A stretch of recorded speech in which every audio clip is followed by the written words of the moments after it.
Здраво, секси мало, добре дојавте во една нова епизода од нашата трета Блиц сезона. Денеска на гости ни е Кирил, кој што е гешталт психотерапевт во Центарот за поддршка на мажи и момчиња на Хера. Кирил, како си? Добар сум, фала ти Миленке на прашање. Фала ти многу што ни дојде на гости. Во секој случај, оваа епизода беше поттикната генерално од тоа што јас оваа година земам да изборам предмет роди насилство и никој не е изненадан. И учевме конкретно за еден концепт на давање на мираз. Сега мираз или како што го викаат причес или како чеиз, е тип на традиција во кој што семејството на жената традиционално го дарува семејството на мажот и тоа е еден тип на, да кажеме, брачен фонд кој што би требало да ги покрие трошоците кои што символично би ги направила невестата во иднина. Меѓутоа во старо време толку семејството на сопругот се чувствувало како тој фонд да не е доволен за нејзините трошоци, тие понатаму изложувале невестата на толку брутално, да кажеме, изолирање, навреди, физичко насилство до степен каде што девојките многу често биле доведени до принудно самоубиство. Во некој случај имало и документирано каде што самото семејство на мажот ја спалува девојката и убива, и кога сватиле дека тоа има многу висока казна, решиле само да ја посипуваат со киселини. Така што кога дознав за ова некако се ставив во нејзини чевли и јас например како што сум скапото дете у семејството, кој да е буџет што моите би го определиле да го дадат вака символично за мене, сигурно го надминувам. Така што у случај некој се најдам во оваа позиција, ги молам моите да спакуваат помалце миленца и повеќе муниција у миразот за да можам некако да преживеам. Ама во секој случај првиот пат кога го дознав ова, во мене ова ги се сеќам. Се сеќам првиот пат кога го дознав ова, во мене се јави една таква, не знам, револт, фрустрација и на некој начин омраза према тоа што во самата култура е вградена мизогинија, односно омраза према жени. И мене најлесно ми е само да кажеме па добро, унори врсте, ја не знам и мажи, култура и се, ама некако око за око, зап за зап и цел свет ќе биде слеп и скржав, не само штрбав. Во секој случај, Кирил, дали сметаш дека мисандријата е наследен дел од феминизмот или е некаков тип на одговор на колективна траума после ваквите практики? Да, во принцип, од тоа што јас знам, имам истражувано, феминизмот во самиот зачеток нели има почнато како борба за еднаквост меѓу половите. Така да, што се случува во денешно време, не знам колку резонира нели со оригиналната идеја на феминизмот, иако има доста убави движења нели во таа насока, но заради се поголемата нели комуникација и така натаму, особено со социјалните мрежи, имаме феномен на кој што се создаваат едни комори на резонирање со некои можеби екстремистички мислења. И во принцип се заселуваат тие екстремни мислења, затоа што еден феномен во социјалните мрежи сега е, например, кој е погласен, тој е послушнат, тоа мислење станува се подоминантно и подоминантно. Јас интересен феномен ми е во последно да гледам колку всушност пропаганда има од по-екстремни видувања на некои работи, особено на било која идеологија да е. Така да, било која идеологија и да е во својата екстремна форма и како знае да допринесе за некој, како да кажам, тежнини во животот и во постоењето, затоа што екстремноста не дозволува простор за други алтернативи да се појават. А всушност има, тоа е еден цел континуум нели на работи на кои што може да го правиме, да ги правиме нели и да ги вреднуваме и така натаму да функционираме на некој побалансиран начин. Така да не сметам дека е првично искочено од тоа, ама дека се случува феномен кој што води од одредена на таква насока, да, ама гледам дека не се случува и само со феминизмот тоа. Така да убаво е да сме внимателни како и одговор на што, нели, и сето тоа. Некако можеби и премногу се хиперфокусираме на тоа што било, наместо на тоа што се случува во моментот. Да, актуално. Па да, така да можеби некои работи имаме така малце поизвито перена перцепција за како е сега во моментот. Затоа што иако факт е дека можеби во пракса има дискриминација према жените, нели, системска каква и да е нешто што се случува често кај нас не се зборува можеби за тоа. Е на пример доколку жена сака да има дете со работа, отпуштање, наоѓање онлайн работа, реално тоа кај нас не е ретка работа. Мислам сега не верувам дека е многу честа, пошто можеби ќе се збореше повеќе, не знам сега, не сум статистичар да го зборувам тоа, немам видено некој, ама некој феномен кој што го имам приметено јас вака од луѓе со кои што зборувам поблиски некои такви работи, тоа и те како создава притисок, мислам не само на жената, туку и на целото семејство, затоа што нели ние како единки не функционираме независно од средината, не сме апсолутно не сме во вакуум, но сепак исто така во денешно време за разлика од порано, правно ако збориме, жените ги уживаат сите права кои што ги уживаат и мажите. Да, правно, меѓутоа тоа е главно на хартија за сите други, да кажеме, неправедни ситуации. Тие негативни емоции кои што ги имаме, можеби не е начинот да ги изразиме на тој начин што ќе бараме жртвено јагне и да го насочиме гневот конкретно кон некоја индивидуа или еве кон машкиот пол, туку конструктивно кон некој тип на системски промени, затоа што омраза не може да се избориме повторно со омраза. Да, апсолутно, затоа што такви некои, како да кажам, по нападни, па дури јас би кажал и насилни пристапи, обично не враќаат со плод, туку напротив дополнително создаваат насилство и отпор и повлекување. Сега исто се забележува и феномен каде што има повлекување од страна, еве на пример од страна на мажите во многу полиња, исто така па и дополнителен отпор па од други мажи, така да тој наратив и те како знае да создаде потешко и сега кога омразата шири омраза. И тие радикални стави мислам дека се многу позастапени во дигиталниот простор, така што не го ли во реалноста, какво мажа омразењето онлайн може да се прелие и да има долгорочни последици во реалноста. Да, особено со децата во развој кои што се, затоа што замислете нашите предци ако читале весници, па после гледале телевизија и тоа било до одреден степен, иако секогаш се може да се злоупотреби апсолутно. Сега многу информации децата денешни ги примаат токму преку онлайн каналите. И сега и особено со алгоритмите, ако отвориш нешто, само ти се повторува и ако те завлече тоа, пошто тие се направени за да не завлечат малце, мислам, апсолутно се направени така. Цело време ти се повторува еден одреден наратив. Јас во мојата пракса сум се сретнал не толку ретко каде што веќе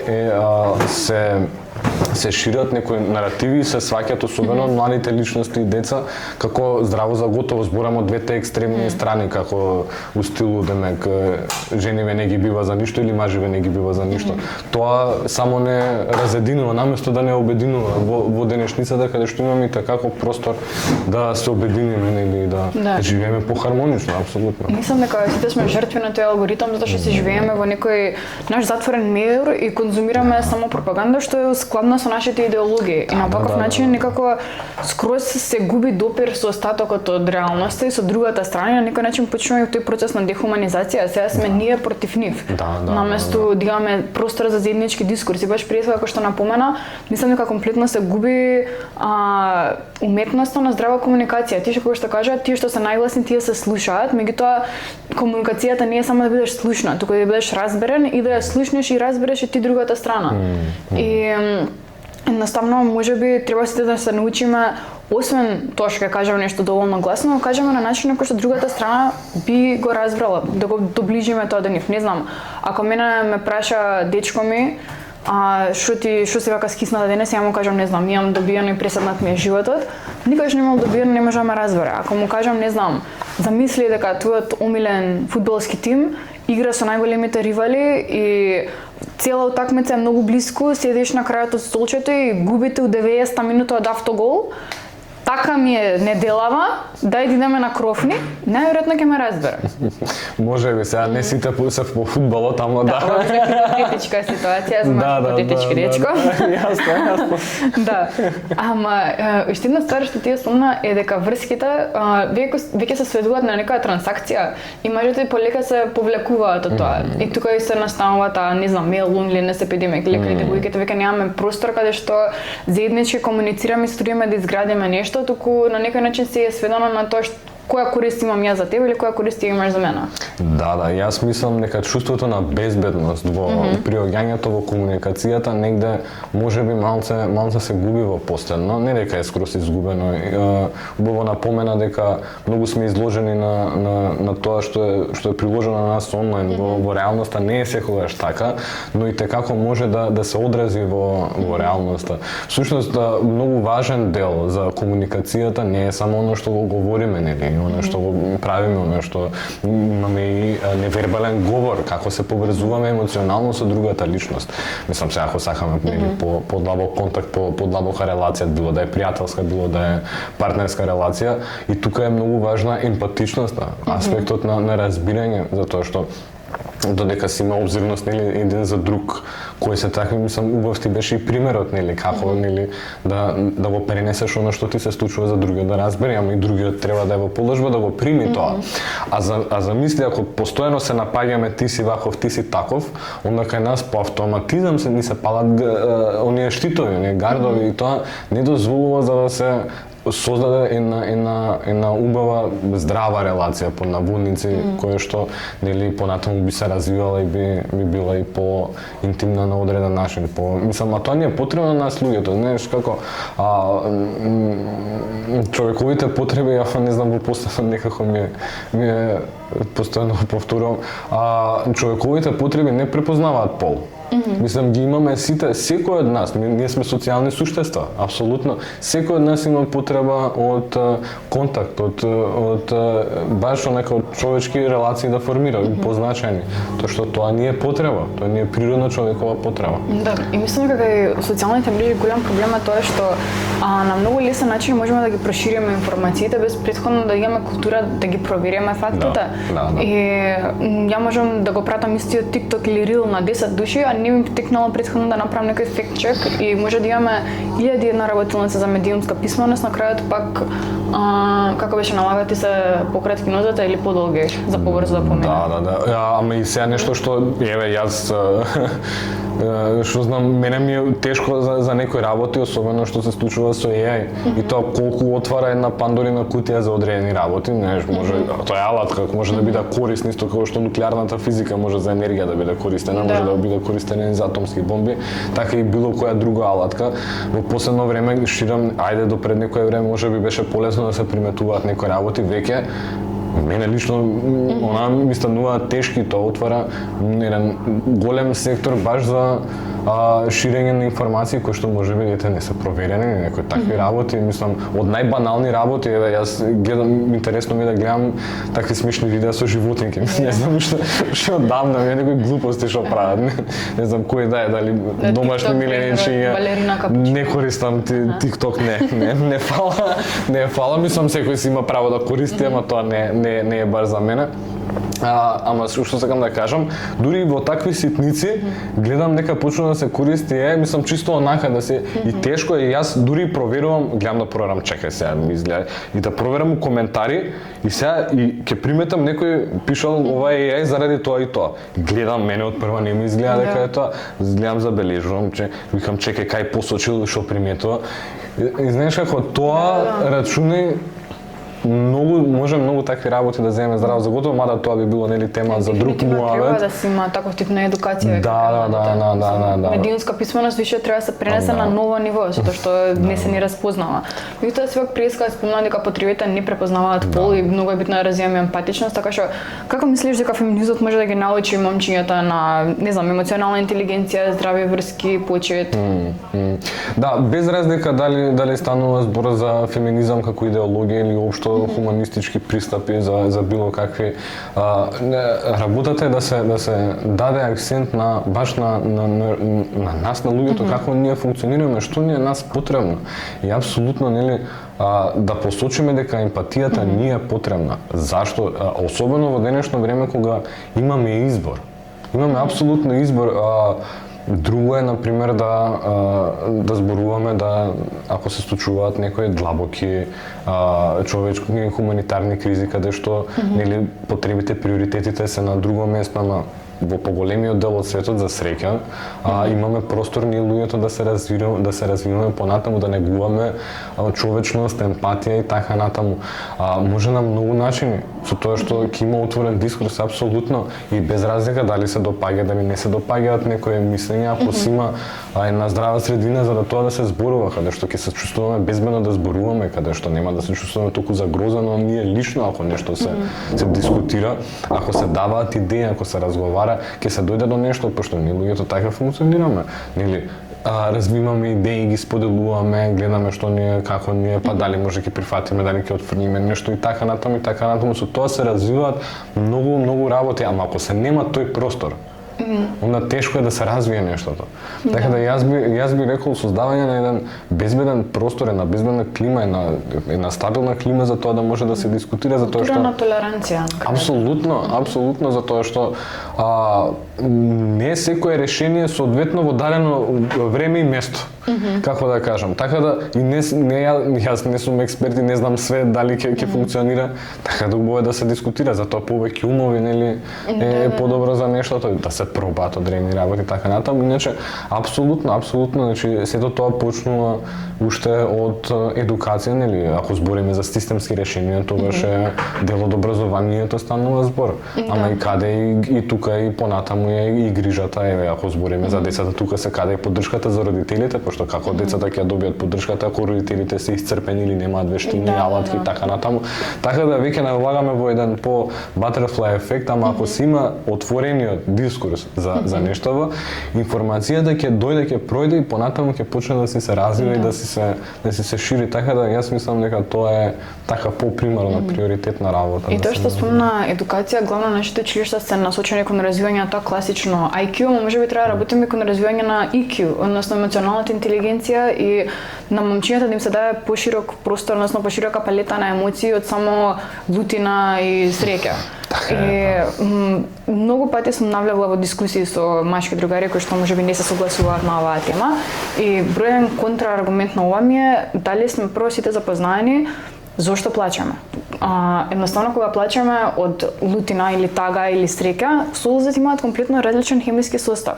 Затоа што тоа е одбранен механизам на мозокот. Едноставно кога кај нас се јавува толку интензивна емоција, мозокот е преплавен од невротрансмитери и тоа е начин преку солзите некако да се создаде декомпресија на тој притисок кој што се создава во нашиот систем и да ги сплачеме. Буквално знам дека сигурна сум за еден конкретно хормон, адренокортикотропниот хормон, се исфрла преку солзите. Тоа е хормон на стрес и затоа после плачењето обично се чувствуваме многу посмирено и имаме нека состојба на вратена хомеостаза затоа што при тоа се лачат ендорфини. И сега моето прашање е зошто во нашето општество на едниот пол му е комплетно дозволено да се исплаче, да си го тргне товарот од душа, да им молесни, а на другиот пол пупу не дај Боже да му капне една машка солза и после ќе се прашуваме зошто имаме толкава диспропорција во машки и женски самоубиства. Затоа што она можеби плачела 3 години дека има депресија, ама го извадила тоа. Он еднаш не му капнала солза и после завршил на вести. Така што понатаму, дали мислиш дека мажите треба да бидат сојузници од феминизмот и да условно кажано да се мешаат? Кој е нивниот простор во ова движење? Сега дали треба или не треба, апсолутно кога станува збор нели ќе се навратам за моментот на отворен разговор. Ако треба поддршка од феминизмот како движење, апсолутно нели дека ако го побараат тоа нели апсолутно може да бидат и така како сојузници, има многу мажи. Која е нивната активна улога? Наместо само пасивно да наблюдуваат. Може да биде секако, зависно од потребите. Затоа пак ќе кажам, зависно од потребите, доколку се има и тука е работата на безбедноста на слободата на изразувањето. Ако ние сме како луѓе, без разлика мажи жени, и ти што го кажа за плачењето, значи ако машкото се осеќа како окей, да споделите тоа што му е потребно, да веќе се развиваат многу работи и ќе отвориме разговори како му да се справува со одредените нешто што му се случува, исто така и за ова во однос на движењето. Ако има потреби, апсолутно, нели, историски гледано, феминистичкото движење имало поддршка од мажи, мислам. Да нема никаква поддршка од машката популација, онда не знам дали би успеало некогаш. Ако збориме историски, така да активната улога апсолутно зависи од потребите. И мислам дека секое движење или идеологија потребно е да се движи во насока да се адаптира на денешницата. Што се случува сега и овде? Океј, дали су одвестува ова за денешницата, дали не ова како е сега, како е, што ни е потребно во овој даден момент. Дали може би се смените некои и така натаму. Да. Мислам дека на прв чекор би било самите ние да се одлучиме од таа нека штетна социализација, кои се тие наши интроекти, да кажеме на микроагресии, да се држиме самите одговорни меѓу себе. Свесно да употребуваме поинклузивен јазик, свесно да бидеме спремни за дискусија и да слушаме другата страна, бидејќи јас сум зафатила себе со некои радикални мајндсети, каде што јас сум си зацртала нешто дека е црно на бело, меѓутоа кога ќе влезам во директна дебата со личност која што ја представува другата крајност на таа поларност, почнувам да бидам јас пофлексибилна и да гледам другата страна на паричката, така што дефинитивно од сопствено искуство тоа многу ми помогнало. И на крајот од денот би кажала и доколку живееме во општество каде што мажите имаат попривилегирана состојба дури и на хартија, таа позиција на моќ да се искористи и да се даде платформа на женските гласови кои што би ја продолжиле таа борба. И во насока на ова, баш имаше некој тренд на TikTok, сега знам дека не седиш ти, ама кој Gen Z морам да спомнам. Дека имаше надпревари за така наречени перформативни мажи или performative males. И представуваше да кажеме некаков карикатура или снемање на тие неавтентични феминистички поддржувачи. И ова беше да кажеме начин да се сврти вниманието кон тие лажни сојузници и да се прилагодиме, што постојано се прилагодуваат кон тој женски поглед или female gaze поради male loneliness epidemic. И сега тука има многу TikTok проблематични термини, ама како мислиш дека би можело да изгледа реално поддржување од машката страна и како да избегнеме да кажеме некој тип на перформативно поддржување? Дека скроз би се избегнало некако си перформативно поддржување во било која сфера, тоа е, мислам дека е невозможно, но работата е нели да збориме за автентичност, нели за искреност. Ако нема потреба нели да се прави некоја карикатура за да се привлече внимание, тогаш веќе говориме за нешто друго, веќе говориме за автентична поддршка на нештото. Како тоа би се направило? Ако баш пошто спомна male loneliness, ако не се оди толку со некои угнетувачки наративи како што се оди особено во последно време, нели?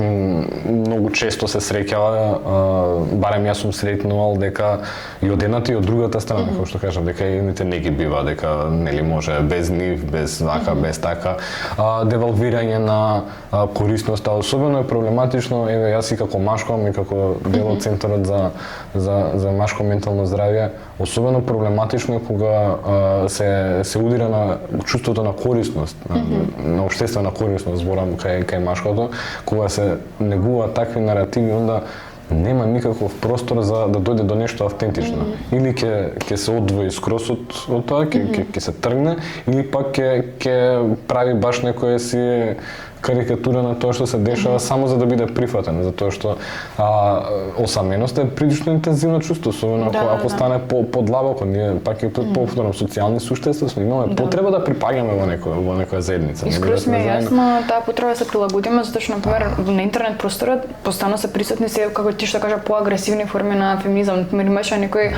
хаштази од типот не знам kill a man или едно друго и тоа е хаха хихи. Јас да го ставам тоа kill a woman и тоа да го прочитам. Не знам како скандално направил. Имаше нешто што дојде со мене, и со мечка или маш, како беше во шума, со кои некои тие глупости. 300 работи, ама зборам, не е важно кога идеме статистики, туку зборам наративите кои што се шират во тој простор, затоа што секоја статистика може да биде интерпретирана на различни начини за различни пропаганди. Статистиката само по себе е податок.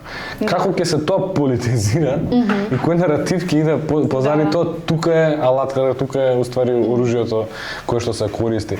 И тука повторно доаѓаме до моментот дека потребно е да се има простор за да се развива нешто автентично, доколку се одат екстремите, без разлика дали зборуваме за некоја си радикална форма на феминизам или другата нели радикална форма на мазохизам. И така, и што и да е, одиме во, значи, во моменти каде што имаме едни против други, а тоа не доведува до нешто корисно, барем јас не И на крајот од денот не мора нашиот партнер да не подржи за тоа што ги има прочитано сите феминистички есеи, едно друго. Тоа може да биде едноставно да ми дадеш простор и да ми слушаш кога имам нешто да кажам, или да ме одбраниш кога во твоите кругови другарите ќе ти смеелаат дека девојка ти е феминист. Не мора ти да дојдеш со мене на сите протести, меѓутоа едноставно да бидеш отворен кон учење, да имаш почит и емпатија према жените во твојот живот. Така што тоа се движи во насока на граѓање на простор. Кирил, фала ти многу што ни беше гостин на денешната епизода и мислам дека единствен машки гостин сезона. Да, би се залагала. Отворен сум на други покани, да имаме повеќе мачки соработници. И прво основа кој што кажавме, ние самите прекинеме да ги бркаме, да ги одвраќаме со поагресивните наративи. Кирил, уште еднаш фала ти. Фала ти тебе. И тоа, секси мало се гледаме во наредната епизода. Чао, чао! Чао, чао.